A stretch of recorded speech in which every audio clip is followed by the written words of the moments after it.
It's all about the hexies.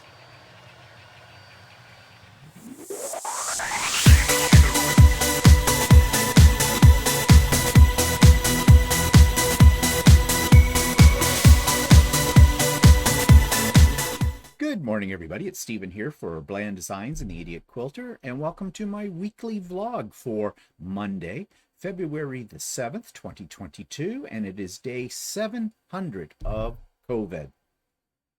I hope we don't get to day 1000. I really don't. Okay, let's jump right in. So, current projects. This is something that is just a bit of whimsy, I guess. You know how I really am into gnomes these days for whatever reason. So I got this idea last week or so that maybe I'd like to make a quilt with gnomes on it, but pieced gnomes, patchwork gnomes, not embroidered gnomes and not applique gnomes. So I went for a search on the internet, as one does, and I found a free pattern for making a gnome block. And I'll show you that up here. So there it is in the center. That's the first one that I made. And it was pretty quick, and they're kind of cute. There is a little bit of applique. His nose is appliqued, but no big deal for that. So I made 4 of these in various color combinations. So then I got thinking, well, you know, maybe I'll add a few other things that I like. So I went looking for a cat block. And so to the left of the gnome, you can see my cat block. And I kind of like that. I thought it was kind of cute. So I made 4 of those in various colors. And then, of course, I do like butterflies as well. Butterflies in quilts. You've seen many of my quilts that have that as part of the design. So I went looking again, and I found this very simple block for making a butterfly. So yes, I made 4 of those in various colors. And now I've started to create the quilt. So here is one part of the quilt that I did. So this one just features the 4 gnomes. But of course I needed to space them out and add some other elements. So I added some flying geese, and you'll notice, yes, it's here. Butterfly fabric, of course. So I have that section done. Then I needed to incorporate the other 2, the butterfly and the cat block. And so here they are, incorporated in a strip at the top and a strip at the bottom. Now, I did have one little problem. The butterflies and the gnomes came out to be the same size in the block, but the cat ones didn't. And I found I had to take 1 row off at the bottom, which was fine because actually I kind of like the way the cats, their shape look now with that one part off. So it's in here, and I've got a yellow border around it. Yes, the colors are bold, but that's me, right? And I have one last large border to put around, and it is from butterfly fabric, and it'll be about a 6-inch border, and then the quilt top is done. And so I'm hoping that maybe this week I have 1 quilt ahead of this that I want to get quilted. That's the Semibar that I showed you last week, the Bargello that didn't turn out exactly like it should. And this, of course. And so this one's just a novelty quilt. It's just whimsical, that's all. It probably would make a great kids quilt or something like that. I don't know. I'm just playing, as I often do. So that's what I've been up to this week, and I've been printing more things on the 3D printer, of course. I always am. And as I speak right now, I'm printing those things out again, but I'm going to come to that in a moment. But what I'd like to talk about right now, or at least put in a little video clip of this, is a YouTube channel that you may or may not be familiar with. But you're probably familiar with the television channel, and that's A&E, Arts and Entertainment.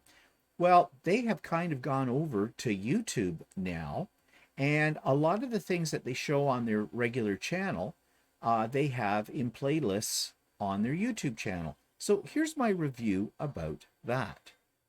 This week's YouTube channel of the week is one you may be familiar with, or at least you're familiar with probably the channel on your television, and that's by A&E, Arts and Entertainment Channel. And because a lot of people, I think, now are getting rid of their cable subscriptions and are going more to Netflix and YouTube to watch as the regular TV, A&E has transferred most of their programming over to YouTube as well. And of course, it's absolutely free. I discovered A&E when I was watching some videos that came up at random in my YouTube list about hoarders, which I find kind of interesting and also inspiring to make sure you clean out your own house as well. But upon looking into A&E a little further, I discovered that they have most of their programs on the YouTube. So here's A&E's homepage, but if you go into their videos, you get an idea of all the different things that you can see. And we'll just pull this down so you can see it a little better. So they have quite a variety of topics. Now, if you want to pull in one particular program, I suggest you click on playlists and you'll get them organized in a little bit better sequence. So you have Confessions of a Serial Killer, Adults Adopting Adults, Best of 2021, Secrets of a Playboy, City Confidential, American Justice, Best of Night Watch, etc. There's quite a few different series that you can pretty much binge watch on YouTube. And of course, hoarders are in here somewhere. I especially like the airline ones as well, showing, you know, people acting badly on airplanes and what those poor flight attendants have to put up with. So there is quite a bit of entertainment on here, but as with everything with A&E, it's not just a question of entertainment, but it's also informative as well and educational as well. Why would you? I'll just get rid of that little blurb there. So if you're looking for something that you don't have to wait to see on cable or try and PVR it, then I suggest you go to A&E, the YouTube channel. So, as always, you will find the link for the A&E YouTube channel in the show notes below. You'll also find the current link to Stephen and Walter Live that we did yesterday, this past Sunday.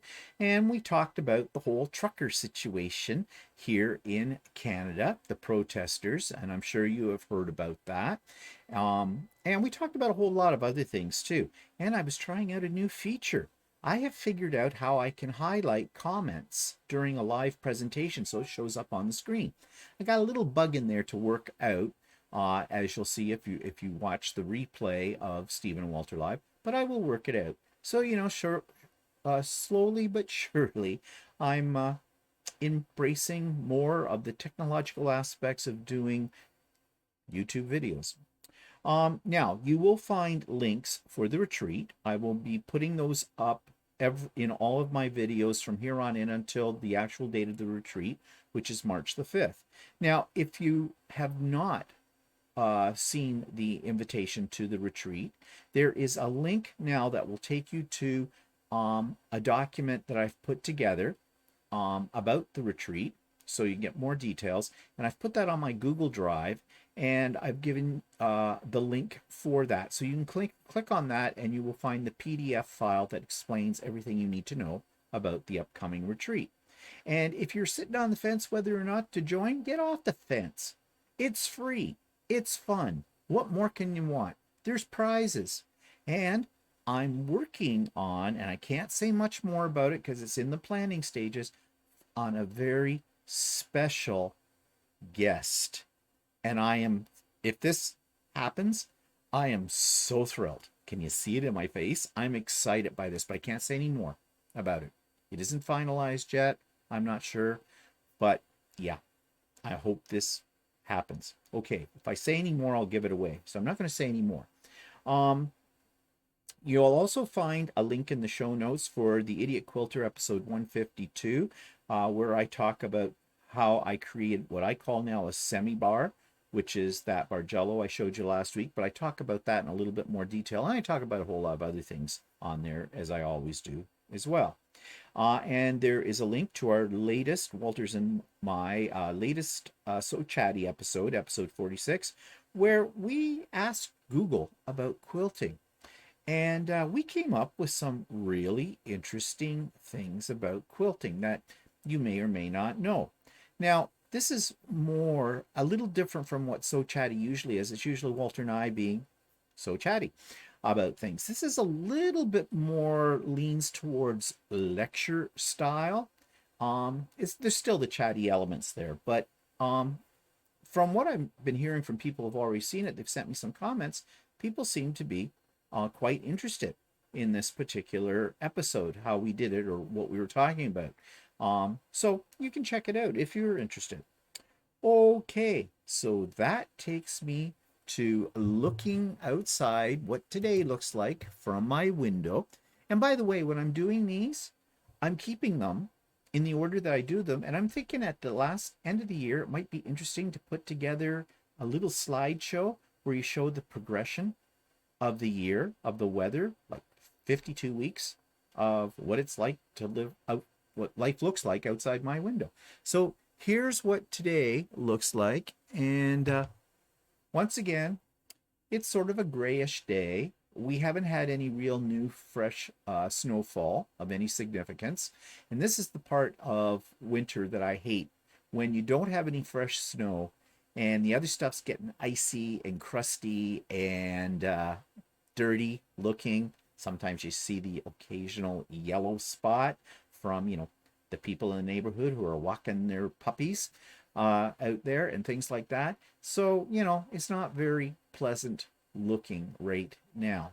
But, spring, according to Wyerton Willie, is only 6 weeks away or something like that. I've never understood that.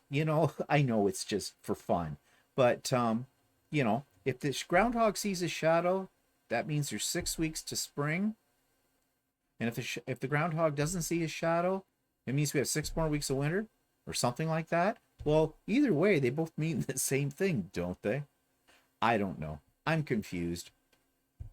But I don't know. I suppose a groundhog has as much accuracy in predicting the weather as the current weather people on the news channels.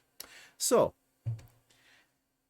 anyways, moving on. What's pissing me off this week? Well, kind of an extension to what we were talking about yesterday with these truckers. As you know, the truckers are fighting the vaccination requirements that say if they want to cross the border, the Canadian-United States border, they must be vaxxed.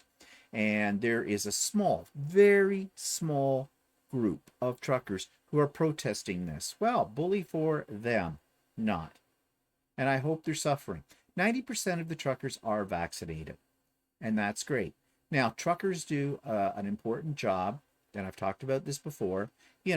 Basically, they're a major part of the supply chain, our food kind of a thing, because this time of the year, we're getting much of our fresh produce from the United States, from the southern United States and California. And so we need the truckers really to get it here. So I think in their little pea brains, and they are pea brains, the anti-vaxxer truckers are thinking, oh yeah, they're going to cripple the system and they're going to give in. They've even got the gall to ask for our prime minister to resign over this. Not going to happen. And I'm very proud of Justin Trudeau, the way he's handling this. He is not going out and paying any kind of lip service to these idiots, to these morons at all. And that's great, because why should he waste his time with idiots? Now, they're causing a little bit of havoc in our nation's capital in Ottawa, and the Ottawa police are there doing their job as best they can. There has been some criticism about the way they have handled it, but what I've heard lately is that I guess the truckers were stockpiling their gas, and the cops came in and removed it. They confiscated it. And I would imagine that the grounds for confiscating it is simply because it was a hazard to public safety, because it's not being kept in, they're keeping it in a park somewhere. It's not being kept where it should be kept. Someone goes in there, throws a match in or whatever, big bang, that's not good. So the truckers are not getting the response that they think. Oh yes, there are the other anti-vaxxer morons, the stupid idiots, standing along the street, holding their flags, their Canadian flags, upside down, and they've got their protest signs, and they're all talking about how their freedoms have been put into jeopardy here, that it's their right, their body, all that shit. No, it's not. You do not have a right for this at all. I mean, I think I used the example yesterday about about vaccination. There was a day and an age, not that long ago, really, in the big scheme of things, where smallpox was a horrible disease worldwide. People died from that, from smallpox. They developed a vaccine, and now, today, in the world, they claim that smallpox is now wiped out. It is no longer a threat because, for the most part, most of the people in the world, not everybody, but most of the people in the world have been vaccinated against it. And that's a good thing. And that was mandated by governments. That wasn't a, volunteer to get a vaccination. You had to get it. And yeah, look what it did. It wiped out a disease. Now, of course, there are pockets of smallpox still in around the world.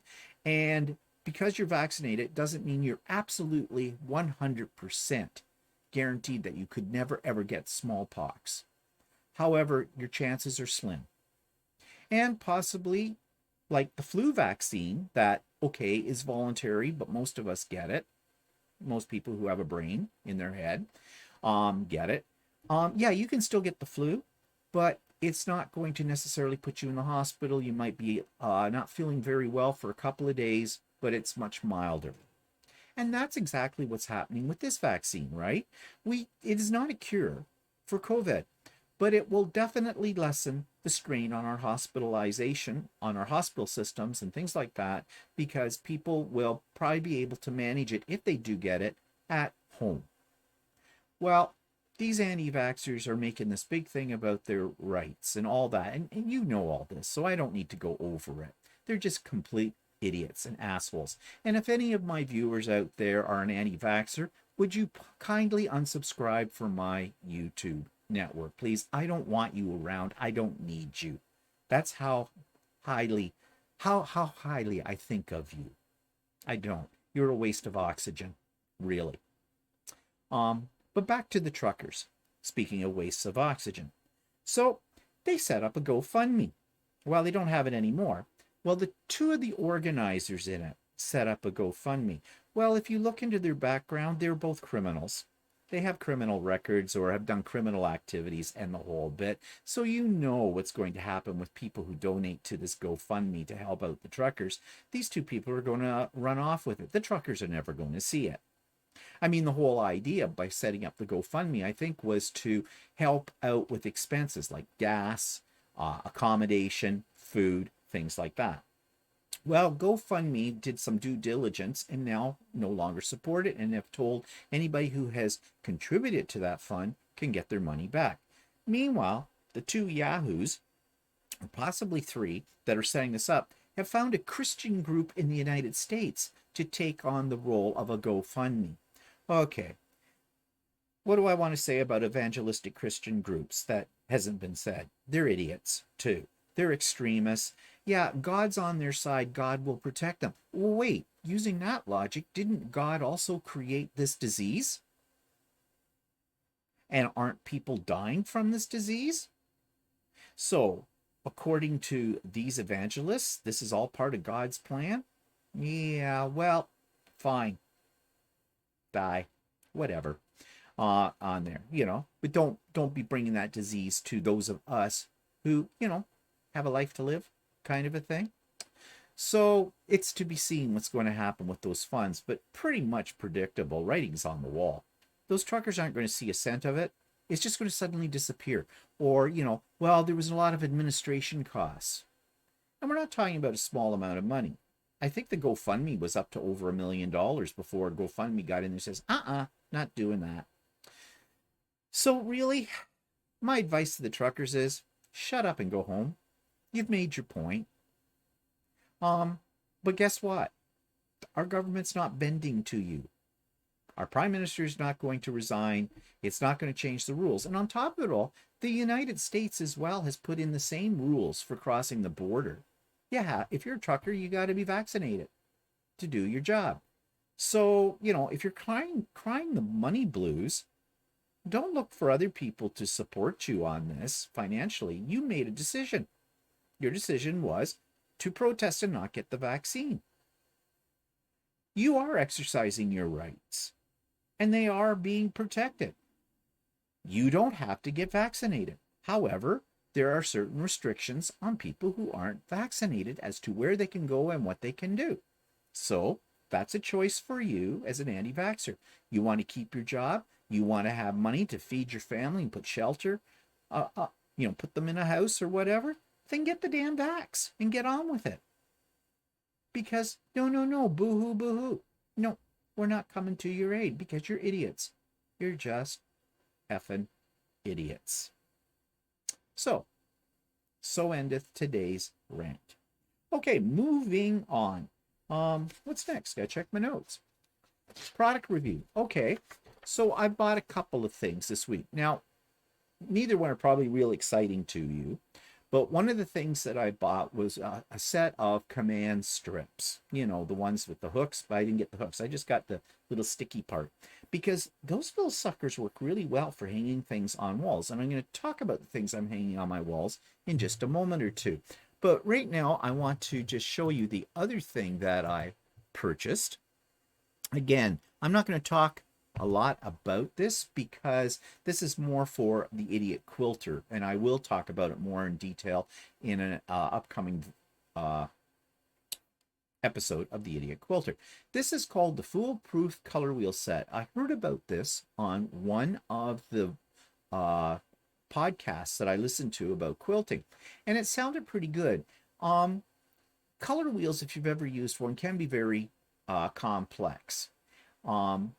But you know, they're very handy tools when you're trying to pick colors for a quilt or for any crafting you're doing as well. And this isn't exclusively something that is just used by quilters. This is something anybody who, you know, does any kind of creative work where they're mixing colors and things, this would help. It has 10 discs inside that basically fit over a color wheel. The color wheel you see on the cover here of this little set. And they have about 10 or 12, I think there's 10. Yeah, 10. It says 10 discs, so there's 10. Different combinations of colors. And you see them all up here at the top of the screen, what they have. So you have your complementary, your triad, and then all the different variations, which get very confusing. So if this sounded like a good idea, it's not like I've never had a color wheel before. I have several of them. So I purchased this, and how often I will use it, I don't know, but I have it. But as I said, I'll discuss it in more detail when I present this on one of the Idiot Quilter episodes. I don't think I'll probably do it this week because I've already got everything in the can for the Idiot Quilter this week. It'll probably be the following week. Okay, so that's all I've bought new. Now I've got an order in for some more filament too from my favorite place out in BC for that, M3D. So yeah, what's there to say about that? It's filament. Okay, let's go to my 3D corner and let's talk about what I'm making there. And I showed you these last week, and essentially I'm making these hexagon shelves, which are great. And the reason why I bought the command strips is because this is how I adhere them to the wall. And they seem to work really well. Nothing's fallen off since. Now these are very, very light. And command strips, I think they claim they will hold up to 5 pounds. Well, these aren't anywhere near to 5 pounds. So I've been putting these all around, making them in my studio.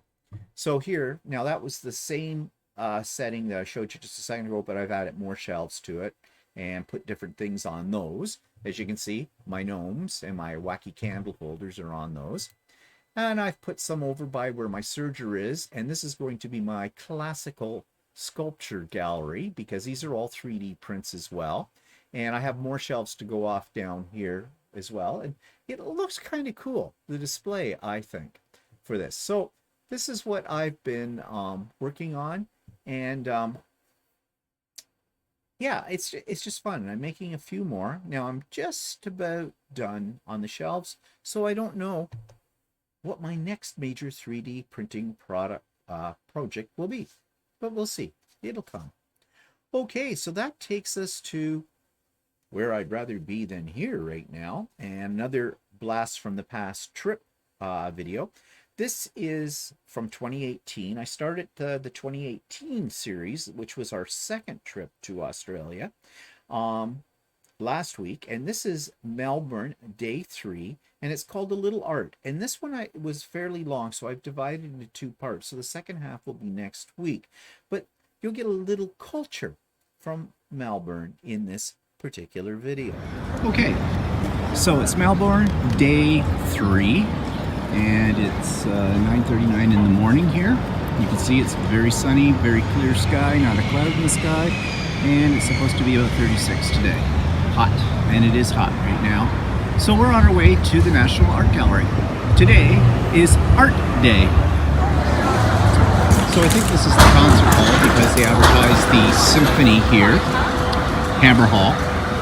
And just looking around here, and then there's this thing with the big tower, and this lights up at night, and we're still not sure what it really is.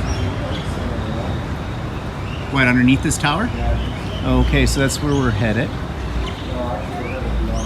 Oh, we're headed beyond this. Okay, well, you can see up there how that goes.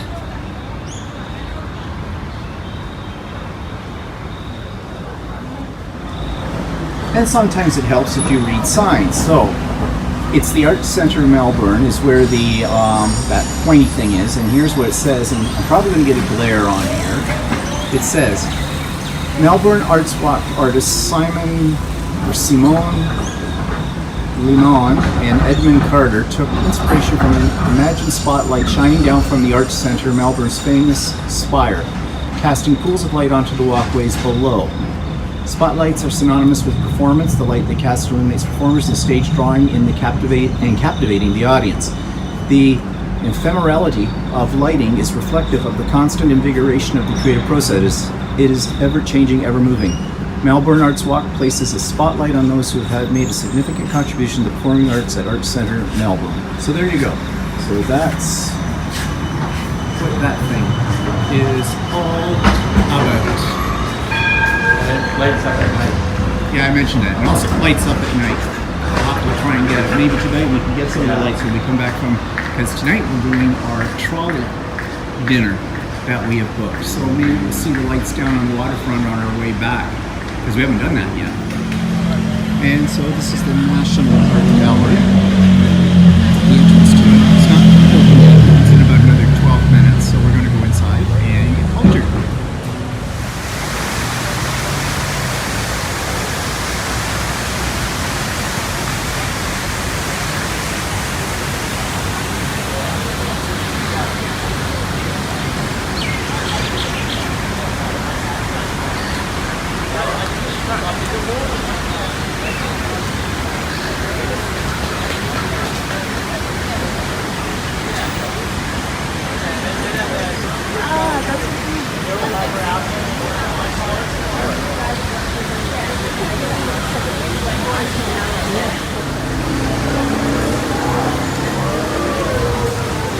Here, look at me. Ooh, scary. Waterfall. Scary. Waterfall. Probably look better on behind the window. Yeah, probably. So this is inside the entrance to the art gallery. Kind of impressive.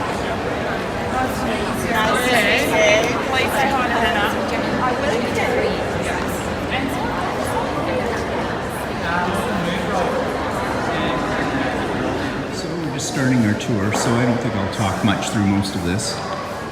You'll get the idea as we go through.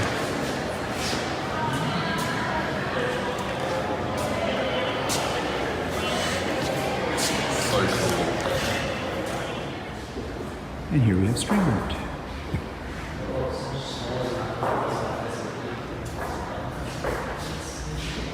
Guys, just make sure there's not video in the gallery, photography only. Photography only, video and gallery. Oh, okay.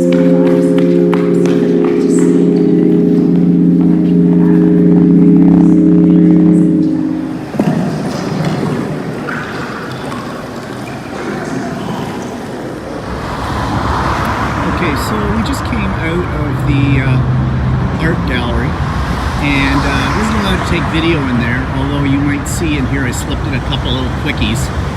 So I've got a lot of pictures and things which I'm going to put in here as a slideshow. And now, after you've seen the slideshow, you can see that we're on our way to a place called Spotlight. Spotlight is a store that has, well, it's sort of like a Michael's, Joann's and those kind of things. A craft store with material and fabric and all kinds of other things. So anyways, we've heard about it on YouTube videos. Now we're going to see one.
So that takes me to what we've been up to in the past week. Well, not a heck of a lot, but the highlight of the week was the housewarming party for my friend who's just moved into an apartment.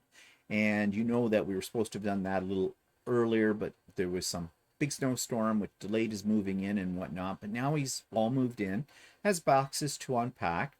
It's a one-bedroom apartment. It's okay. It's nice. You know, apartments aren't easy to get in our area and get them at a price that you can afford on top of it all. So we took over the quilt that I had made him, and we got a bag of, things that people don't think about, incidentals that you need around your house, like dishcloths, dish towels, cleaning products, scrubbers, Ziploc bags, wax paper, parchment paper. Just we went down the aisles of Dollarama and filled a bag with stuff that we thought would be handy, and took that over too as well. And we picked up Chinese food, and we bought a little extra Chinese food so he'd have leftovers and things like that, because he's a single guy. And I'm glad that we did that, because when I was putting some of the stuff away and I put it in his fridge, there wasn't a lot in his fridge. He had a piece of pork tenderloin in there that he got on sale, and I think he's been living off of ramen noodles. And there's a burger place just around the corner within like one block from him. He says have really good burgers. Well, you need something more than just burgers to live off of. So yeah, we left that there. And we have decided as well, he's a really good friend. I've known him for quite a long time. He's considerably younger than us. Like, let's face it, he's about 22 years younger than me, so okay.